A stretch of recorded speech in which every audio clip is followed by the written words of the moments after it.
If you're doing all the work in dating, I want you to pause for just a second, because what I'm about to say might make you uncomfortable, but it could also save you months, maybe years of emotional exhaustion. Here's the curiosity gap. What if the reason dating feels so hard right now isn't because you're too much unlucky or choosing the wrong people, but because you're unknowingly training people to give you less? Stay with me, because by the end of this video, you'll see your dating patterns in a completely different way. And once you see it, you can't unsee it. Let's talk about the problem first. You're the one initiating the texts. You're the one planning the dates. You're the one keeping conversations alive, excusing their silence, understanding their busy schedule. And on the surface, it looks like effort. It looks like maturity. It looks like, well, someone has to try. But underneath that effort is something far more painful: imbalance. And imbalance doesn't just feel unfair, it quietly kills attraction. Here's where the pain really sets in. Every time you do more, you hope it will inspire them to step up. You think, if I just show how caring I am, they'll meet me there. Spoiler alert, most of the time they don't. Instead, you feel anxious, resentful, and strangely ashamed for wanting basic reciprocity. You start wondering, am I asking for too much? Meanwhile, they're perfectly comfortable letting you carry the emotional weight of the connection. And here's the scary part. The longer this goes on, the more normal it starts to feel. You begin to confuse effort with value. You tell yourself love is supposed to be hard, exhausting, confusing. Let me ask you something slightly uncomfortable, but important. If this person suddenly stopped responding tomorrow, would your life feel quieter or calmer? That question alone reveals more than most dating advice ever will. Now, here's the twist most people don't see coming. When you overinvest early, you're not proving your worth. You're removing the incentive for the other person to invest at all. Attraction grows in space, not in pressure. And yet, because you care, you fill every gap. You answer quickly. You explain their behavior to yourself. You do the emotional labor they never asked you to do, but happily accept. And right now, you might be thinking, so what? I'm just supposed to stop caring. No. And that's where people get this wrong. The answer isn't to become cold or distant. The answer is to stop auditioning for a role you already deserve. But before I show you how to shift this dynamic, there's something even more uncomfortable we need to talk about, because the real reason you're doing all the work isn't what you think it is. Here's where we go deeper, because this isn't just about dating behavior. It's about emotional conditioning.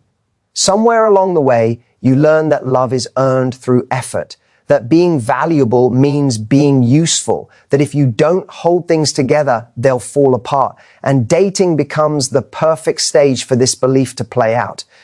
You think, if I don't text first, nothing will happen. And you're probably right, but that's exactly the point. Because when you're the only reason something exists, it's not a relationship, it's a performance. And performances are exhausting. The pain shows up subtly at first. You replay conversations in your head. You wonder if you said too much. You feel a spike of adrenaline every time your phone lights up and a drop of dread when it doesn't. Dating stops feeling exciting and starts feeling like emotional management. And here's the fear that keeps you stuck. The fear that if you stop trying, you'll end up alone. So you keep pushing, you keep showing up, you keep convincing yourself that this is just how dating is now. Let me interrupt that thought for a second with a bit of humor, because sometimes humor tells the truth faster than logic. If effort alone created attraction, customer service hotlines would be the sexiest places on earth. Thank you for holding. Your call is very important to me. Not exactly sparks flying. Attraction isn't built on who tries hardest. It's built on mutual desire. And desire requires choice, not pressure. Here's the brutal but freeing truth. When someone likes you, you don't have to convince them to show up. They might not be perfect, they might be nervous, but effort will exist. Consistency will exist. And if it doesn't, no amount of your energy will manufacture it. This is where urgency comes in, because every extra month you spend over-functioning in dating is a month you're unavailable for someone who would happily meet you halfway. And yes, I know, that thought is terrifying, because it means letting go of potential, of hope, of what if. But ask yourself this: what if holding on is actually what's blocking the connection you want? Now, before you jump to extremes, ghosting everyone, playing games, pretending not to care, there's a far more powerful shift you can make. And it starts with something that feels small, but changes everything. The shift is this: Stop matching effort with intention. Stop matching it with behavior. This is where most people get stuck.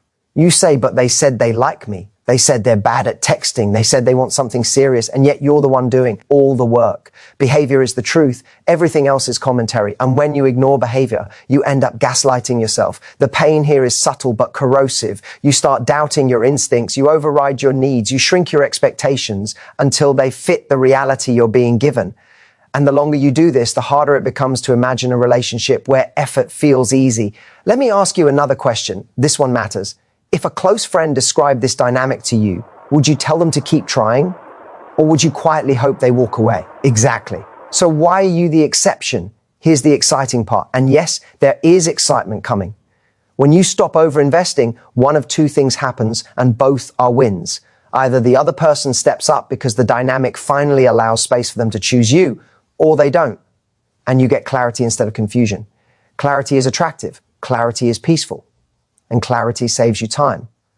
Now, this doesn't mean pulling away dramatically or making announcements. No speeches, no ultimatums. You simply stop compensating. You let pauses exist. You let them initiate. You allow silence to reveal information instead of rushing to fill it.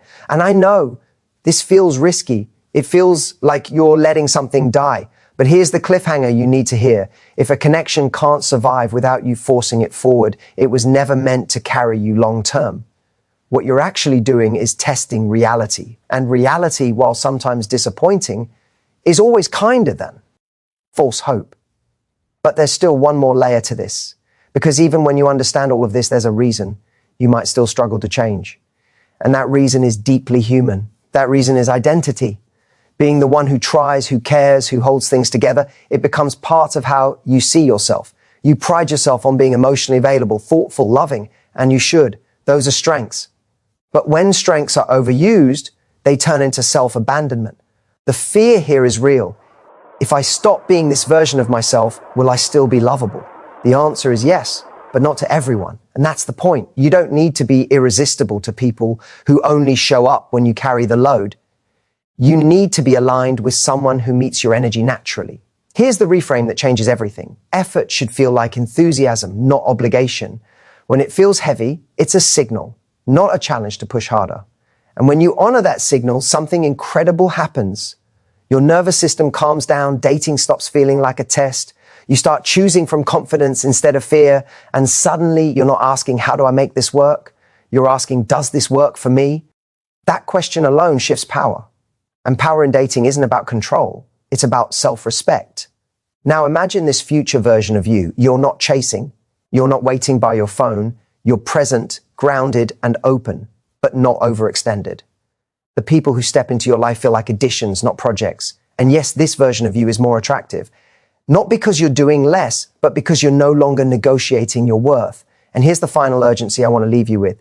The pattern doesn't change until you do. You don't fix imbalance by trying harder. You fix it by refusing to participate in dynamics that require you to disappear. If you're doing all the work in dating, this is your sign, not to give up, but to give yourself a chance at something better. And the moment you stop forcing effort is often the moment the right kind of connection finally has room to find you.